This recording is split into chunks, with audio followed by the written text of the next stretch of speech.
BJP এবার কেন্দ্রে সরকার গঠন করতে পারবে না।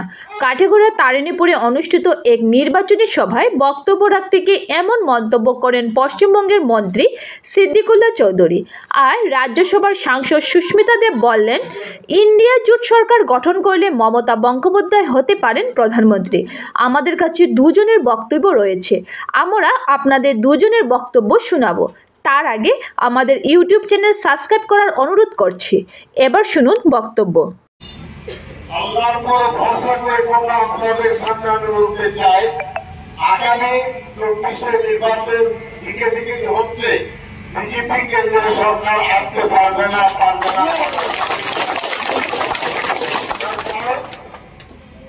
এই যে নির্বাচন 100 কয়েকটি হলো, এর মধ্যে 70-80টা সিট বিরোধীরা পাবে, জোট পাবে। বিজেপি মিডিয়াকে কিনে নিয়েছে, টাকা দিয়ে মিথ্যা কথা বলছে, অস্বচ্ছ করে বলছে। এর উত্তর ভারতবর্ষের মানুষরা দিতে চাইছে। দক্ষিণ ভারতে 15% বেশি বিজেপি সিট পাবে না, 85% সিট জোটে যারা আছে ইন্ডিয়া জোটে তারা পাবে। আমরা পশ্চিমবঙ্গ থেকে মমতা ব্যানার্জি এখানে কেন এসেছেন? আপনাদের সমাধান আপনাদের হাত ধরে সত্যি আপনাদের দেয়নি, ফুটবলের মতো আপনাদের ব্যবহার করেছে। মমতা ব্যানার্জি খেলোয়াড় তৈরি করতে চাইছেন, ফুটবলে আপনারা মাঠ দিয়ে বল করতে পারবেন। এটা আমাদের অঙ্গীকার।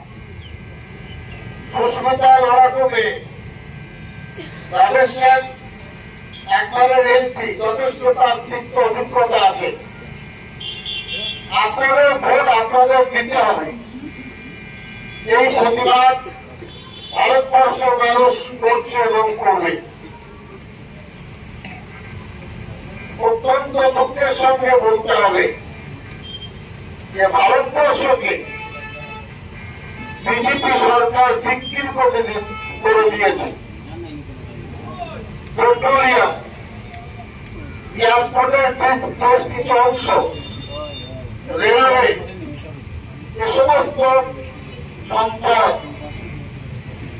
দিল্লির মোদী সরকার বিক্রি করেছে। মুখ্যমন্ত্রী এখন এনআরসির মাঠ তাই পাঠিয়ে আছে। এনআরসির মাঠ নাই, এনআরসি শেষ। এনআরসির পরে মুখ্যমন্ত্রী বললেন, প্রধানমন্ত্রী বললেন যে আমরা হিন্দুদের নিরাপত্তা দিব, আমরা হিন্দুদের নিরাপত্তা দিব, আমরা কাটবো,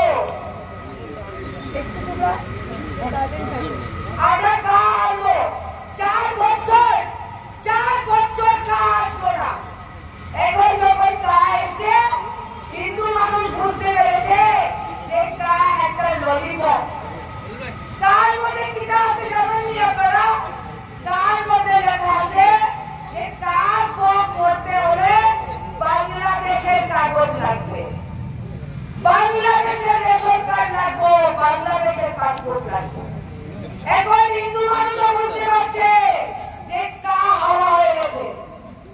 এখন যখন কা হাওয়া হয়ে গেছে, এখন আসামের মুখ্যমন্ত্রীর নতুন নাটকটা কি? যে ওরা ডিভোটার সমাধান করবে। দেখুন তো আপনারা এখানে আমি বললাম, যারা বলে মোদীজি কি গ্যারেন্টি, এটা মোদী আরেকটা গ্যারেন্টি আপনারা শুনেননি। ডিভোটার সমাধান করতে গেলে সবাইকে কাগজ দেখাতে হবে। তাই বলে বিজেপি ভাওতা শেষ নেই। কিন্তু আসামে যে প্রতিকূল পরিস্থিতিটা তৈরি হয়েছে, আমি আপনাদের কাছে বিনম্রভাবে আবেদন করছি, আমাদের নেত্রী মমতা বন্দ্যোপাধ্যায় শিলচরের বুকে এসে, বরাকবেরির বুকে এসে একটা বড় জনসভা করেছেন এবং আপনাদের কাছে উনি আশীর্বাদ দোয়া চেয়েছেন। আপনারা দেখেছেন যে মোদী আর শাহ এখন পশ্চিমবঙ্গতে মিটিং করে নরেন্দ্র মোদী আর শাহ শুধু পশ্চিমবঙ্গতে মিটিং করে। কেন মিটিং করে আপনারা জানেন? কারণ মোদীও বুঝছে আর শাহ বুঝছে যে ইন্ডিয়া এয়ারলাইন্সের গভর্নমেন্ট হলে মমতা ব্যানার্জি প্রধানমন্ত্রী হয়ে যেতে পারে। আমরা সবাই মিলে প্রতিবাদে একটা ভোট দিব, আর আমরা মমতা ব্যানার্জিকে দিব। আমরা মমতা ব্যানার্জিকে কেন দিব?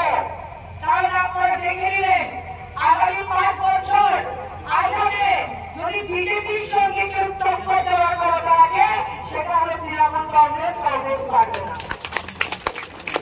ভোটটা আপনাদের 5 বছরের পুঁজি, ভোটটা আপনাদের 5 বছরের পুঁজি।